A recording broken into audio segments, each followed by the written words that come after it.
India versus West Indies. Let's see the way the two teams started off. India started with that loss against New Zealand, and they've gained momentum ever since. West Indies, on the other hand, started off strongly, but they ended with that shock loss to Afghanistan in the group stages.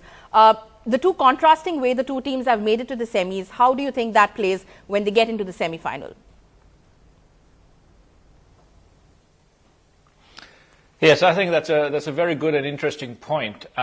Teams like to progress nicely throughout a tournament, making sure that their tempo is nice and even and they're peaking at the right time. The West Indies have started really, really strongly against England.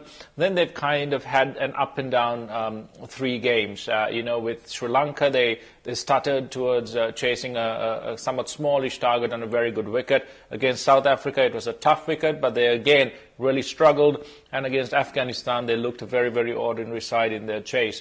India, on the other hand, have continuously got better throughout the tournament. Their bowling has been outstanding. In pressure situations, they've really stood up, and individuals have stood up and taken responsibility. Virat Kohli has been magnificent, and MS Dhoni's captaincy has been again outstanding and very, very smart.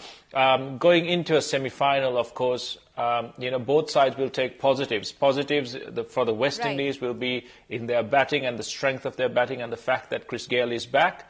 And also for India, it'll be the fact that they've escaped elimination a couple of times and they've ended very strongly against Australia. To me, the momentum and the tempo and the rhythm of India is going to take them through beyond the West Indies into the final, and the way West Indies ended against Afghanistan raises a few questions about their ability to play good quality spin in India.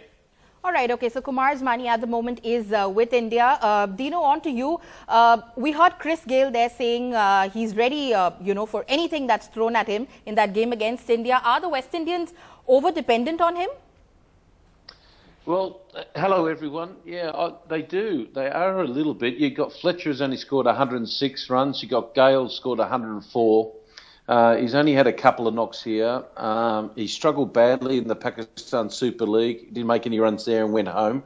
There's always that question mark about his fitness a little bit.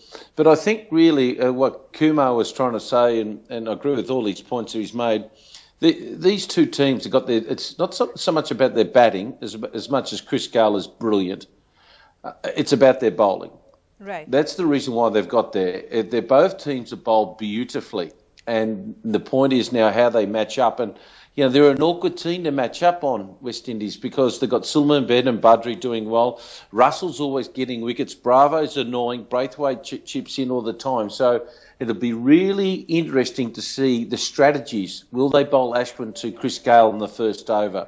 All these type of little things to try to do. If they knock over Chris Gayle cheaply, I think they'll win the match. But you just can't trust Chris Gayle. You can come out and make a brilliant 100 and just belt you out into the ballpark. So it depends on who Chris Gayle brings to the match.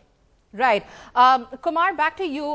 Now, we don't know if Yuvraj Singh is going to be available for that match or not. His possible replacement is Manish Pandey, someone who's done really well at the domestic circuit, for the last couple of months or so. But if Yuvraj Singh does miss, how much of a difference is it going to make to India? Well, I think the biggest difference Yuvraj makes for India is in that very, very essential left-arm spin and batting all-rounder position. Even in the last game, Dhoni turned to Yuvraj to get him a very vital breakthrough. And the fact that Yuvraj is a very smart and canny bowler is one of India's biggest advantages. If Pandey or someone else comes in, instead of Yuvraj, Dhoni loses a very important bowling option, especially if one of his main bowlers are put under pressure.